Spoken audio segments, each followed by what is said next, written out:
దేశ చరిత్రలో మరే రాష్ట్రంలో అయినా కూడా ఇలాంటి లంచాలు లేని వివక్ష లేని వ్యవస్థను ఎక్కడైనా మీరు చూశారా అని అడుగుతా ఉన్నాను.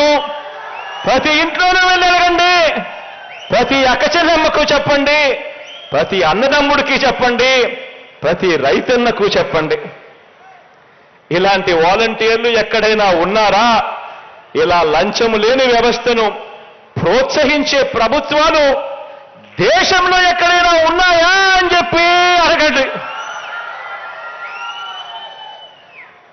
మన ప్రభుత్వం రాకమునుపు ఎవరైనా కూడా ప్రభుత్వం నుంచి ఇచ్చే ₹1 ఎటువంటి లంచము, ఎటువంటి అవినీతి, ఎటువంటి వివక్ష లేకుండా ప్రజల చేతుల్లోకి చేరగలుగుతుందా అని ఎవరైనా అడిగితే ఎవ్వరూ కూడా ఇది జరిగే పని కాదు అని చెప్పే పరిస్థితి. సమాధానం అటువంటి విధంగా సమాధానం వచ్చే పరిస్థితి నుంచి ఇవాళ మీ అన్న నేరుగా బటన్ నొక్కడం, నేరుగా నా అక్క చెల్లెమ్మల కుటుంబాల ఖాతాల్లోకి నేరుగా డబ్బులు వెళ్ళిపోవడం, లంచాలు లేకుండా వివక్ష లేకుండా ఏకంగా ఈ 58 నెలల పాలనలో మీ అన్న ప్రభుత్వం అక్షరాల ఇప్పటిదాకా ₹2,55,000 కోట్ల నేరుగా నా అక్క చెల్లెమ్మల కుటుంబాల ఖాతాల్లోకి జమ చేయగలిగాము. ఇది ఒక విప్లవం కాదా అని అడుగుతా ఉన్నాను ఈ సందర్భంగా. ఇక ఈ 2,55,000 కోట్లకు నాన్ డీబీటీ పథకాలు అంటే ఇళ్ల పట్టాలైతేనేమి, సంపూర్ణ పోషణమైతేనేమి, గోరుబొద్దైతేనేమి, ట్యాబులైతేనేమి, విద్యా కానుకైతేనేమి, ఇలాంటి కార్యక్రమాలను కొరకు మరో ₹1,07,000 కోట్ల నాన్ డీబీటీగా కూడా ఇచ్చాము ఇప్పటిదాకా. ఇక ఇంటి స్థలాలకు సంబంధించి వాటి మార్కెట్ విలువే తీసుకుంటే ఈ ₹1,07,000 కోట్ల కాస్త ₹1,76,000 కోట్ల కనీసం అంటే అవుతుంది. ఇంత సొమ్ము పేదల చేతుల్లోకి నేరుగా ఈరోజు కనిపిస్తా ఉంది. పేదల చేతుల్లోకి నేరుగా ఈ సొమ్మంతా కూడా కనిపిస్తా ఉంది. కాబట్టే కోవిడ్ లాంటి సంక్షోభాల్ని కూడా ఎదుర్కోగలిగాం. కేంద్రం నుంచి తగ్గిన ఆదాయాన్ని కూడా తట్టుకోగలిగాం. ఓ లంచాలు లేని ఓ వ్యవస్థను మీ బిడ్డ ప్రభుత్వం తీసుకురాగలిగింది కాబట్టే ఇది జరుగుతా ఉంది అని చెప్పడానికి ఈ సందర్భంగా గర్వపడతా ఉన్నా. ఆలోచన చేయమని అడుగుతా ఉన్నా.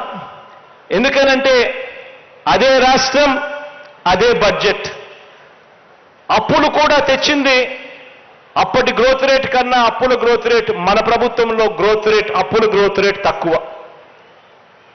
మరి అదే రాష్ట్రం, అదే బడ్జెట్ మారిందల్లా కేవలం ముఖ్యమంత్రి మాత్రమే. మరి ఈ రోజు ప్రజల చేతుల్లో ఇన్ని లక్షల కోట్ల ప్రజల చేతుల్లో కనిపిస్తా ఉన్నాయి. గతంలో కనిపించలేదు అని అంటే కారణమేమిటి అని ప్రతి ఒక్కరూ కూడా ఆలోచనలు చేయాలి. ప్రతి ఇంటికి వెళ్ళి ఆలోచన చేయమని ప్రతి ఇంట్లో కూడా చెప్పాలి. ఇక్కడే గమనించాలి. మరోవైపు చంద్రబాబు నాయుడు గారు ఏం చేస్తున్నాడో చూడమని అడుగుతా ఉన్నా.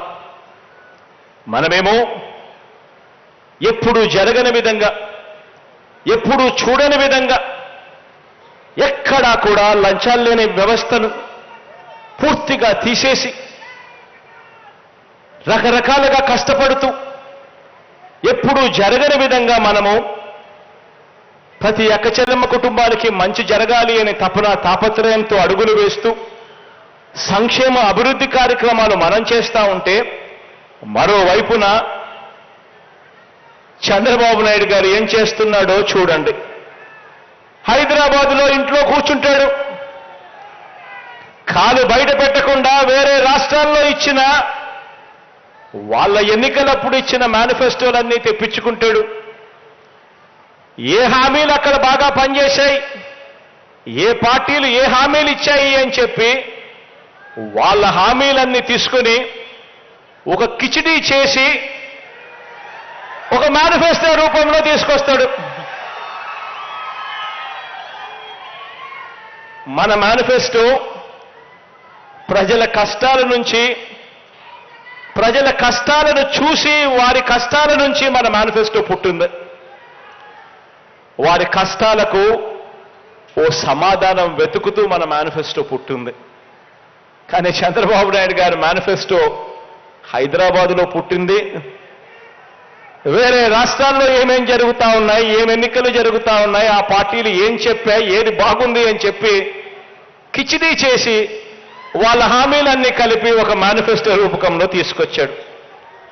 ఆ హామీలన్నీ కూడా నిజంగా అమలు చేసే అవకాశం, పరిస్థితి రాష్ట్ర ప్రభుత్వానికి ఉందా? చేయగలుగుతామా? అలా చేయగలుగుతామా అనే ఆలోచన కూడా ఈ మనిషికి, చంద్రబాబు నాయుడు గారికి ఉండదు. లేకుండా తాను మోసాలకు దిగాడు. కారణం ఏమిటో తెలుసా? కారణం ఎలాగూ ఇచ్చేది లేదు కాబట్టి, ఎలాగూ చేసేది మోసమే కాబట్టి, అబద్ధాలు ఆడడంలో భావదారిద్ర్యం ఎందుకని,